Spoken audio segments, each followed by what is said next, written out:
வணக்கம். இது தடம் நியூஸின் மதிய நேர செய்திகள். செய்தியாசிரியர் அரியராசா தினேஷ். வாசிப்பவர் ஞானதீபம் கிரிசாந்த். முதலில் தலைப்புச் செய்திகள். பொதுமக்களுக்கு வளிமண்டலவியல் திணைக்களத்தின் அறிவிப்பு. 3 நாட்கள் காய்ச்சல், யாழில் முதியவருக்கு நேர்ந்த துயரம். தபால் ஊழியர்களின் வேலை நிறுத்தம் இன்றும் முன்னெடுப்பு.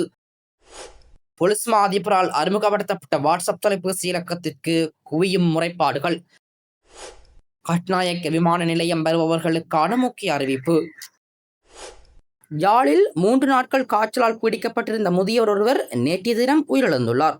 அளவட்டி மத்தி அளவட்டி பகுதியைச் சேர்ந்த செல்லையா முருகேசு என்பவரே இவ்வாறு உயிரிழந்துள்ளார். இது குறித்து மேலும் தெரிய வருகையில், இவர் 3 நாட்கள் காய்ச்சலால் பீடிக்கப்பட்டிருந்தார். இந்நிலையில் அளவட்டி வைத்தியசாலையில் சிகிச்சை மேற்கொள்ளப்பட்டது. இருப்பினும் காய்ச்சல் குணமடையவில்லை. பின்னர் நேற்றைய தினம் இவருக்கு திடீரென நெஞ்சுவலி ஏற்பட்ட நிலையில் தெல்லிப்பள்ளி ஆதார வைத்தியசாலைக்கு கொண்டு சென்றனர். இருப்பினும் சிகிச்சை பலனின்றி நேற்றிரவு 11 மணியளவில் உயிரிழந்துள்ளார்.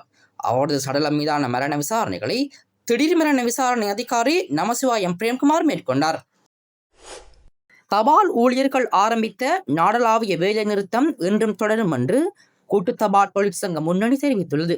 19 கோரிக்கைகளை முன்வைத்து நேற்று முன்தினம் மாலை ஆரம்பிக்கப்பட்ட வேலை நிறுத்தம் மிகவும் வெற்றிகரமாக நடைபெற்று வருவதாக முன்னணியின் இணை அழைப்பாளர் சித்தக்க பண்டார தெரிவித்துள்ளார்.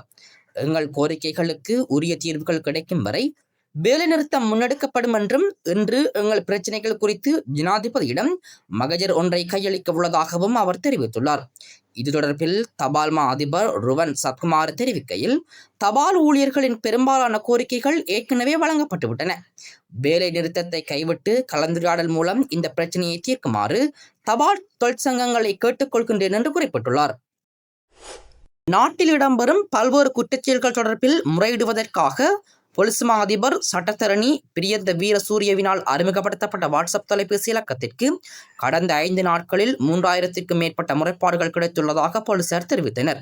பொலிஸ் மா அதிபர் சட்டத்தரணி பிரியந்த வீரசூரிய 071-85-98888 என்ற வாட்ஸ்அப் தொலைபேசி இலக்கமூடாக நாட்டில் இடம்பெறும் பல்வேறு குற்றச்செயல்கள் தொடர்பில் முறையிட முடியும் என ஆகஸ்ட் 13ஆம் தேதி பொதுமக்களுக்கு அறிவித்திருந்தார். அதன்படி ஆகஸ்ட் 13ஆம் தேதி முதல் 17ஆம் தேதி வரையான காலப்பகுதிக்குள் குறித்த வாட்ஸ்அப் தொலைபேசி இலக்கத்திற்கு 3000க்கும் மேற்பட்ட முறைப்பாடுகள் கிடைத்துள்ளதாக போலீசார் தெரிவித்தனர். இந்த முறைப்பாடுகள் தொடர்பில் விசாரணைகள் ஆரம்பிக்கப்பட்டுள்ளதாக போலீசார் மேலும் தெரிவித்தனர். பண்டாரநாயக்க சர்வதேச விமான நிலையம் உச்ச நேரங்களில் பயணிகளின் வசதியை உறுதிப்படுத்தவும் நெரிசலை திறம்பட நிர்வகிக்கவும் புதிய நடவடிக்கையை அறிவித்துள்ளது. அதன்படி ஒவ்வொரு வியாழக்கிழமை, வெள்ளிக்கிழமை மற்றும் சனிக்கிழமைகளில் இரவு 10 மணி முதல் நள்ளிரவு 12 மணி வரை புறப்பாட்டு மண்டபத்திற்கு வருகையாளர்களுக்கான நுழைவுச்சீட்டுகள் வழங்கப்பட மாட்டாது என அறிக்கை ஒன்றை வெளியிட்டு தெரிவித்துள்ளது. இந்த நடவடிக்கை பயணிகள் மற்றும் விமான நிலைய பணியாளர்களின் வசதியை உறுதிப்படுத்துவதற்காக அமுல்படுத்தப்படுகிறது என விமான நிலைய மற்றும் சேவைகள் லிமிடெட் தெரிவித்துள்ளது. சப்ரகமுக மற்றும் மேல் மாகாணங்களிலும், அத்துடன் கண்டி, நுவரெலியா, காலி மற்றும் மாத்தறை மாவட்டங்களிலும் சிறிதளவு மழை பெய்யக்கூடும் என வளிமண்டலவியல் திணைக்களம் தெரிவித்துள்ளது. வளிமண்டலவியல் திணைக்களத்தினால் இன்று வெளியிடப்பட்டுள்ள அறிக்கையிலேயே இந்த விடயம் தெரிவிக்கப்பட்டுள்ளது. நாட்டின் ஏனைய பகுதிகளில் பிரதானமாக மழையற்ற வானிலை நிலவக்கூடும் எனவும் தெரிவிக்கப்பட்டுள்ளது. மத்திய மலை பிராந்தியத்தின் மேற்கு சரிவுகளிலும், வடக்கு, வடமத்திய மற்றும் வடமேல் மாகாணங்களிலும், அத்துடன் திருகோணமலை மற்றும் ஹம்பாந்தோட்டை மாவட்டங்களிலும் மணித்தியாலயத்திற்கு சுமார் 30 முதல் 40 கிலோமீட்டர் வேகத்தில் அடிக்கடி ஓரளவு பலத்த காற்று வீசக்கூடும்.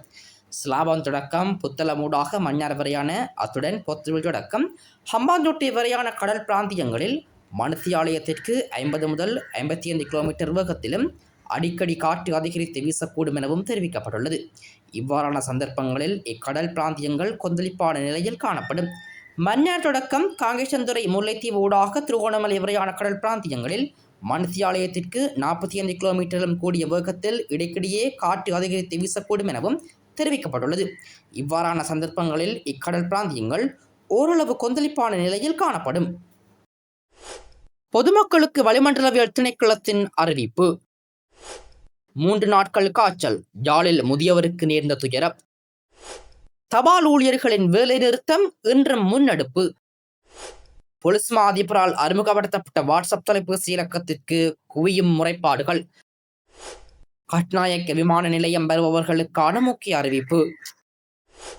இது போன்ற செய்திகளை தெரிந்து கொள்ள தடம் நியூஸ் சேனலை சப்ஸ்கிரைப் செய்து அருகில் உள்ள பெல் பட்டனை கிளிக் செய்யுங்கள். மேலும் இது போன்ற செய்திகளை உடனுக்குடன் தெரிந்து கொள்ள தடம் FM.com என்ற இணையதளத்தின் வாயிலாகவும் எங்களுடன் இணைந்து கொள்ளுங்கள்.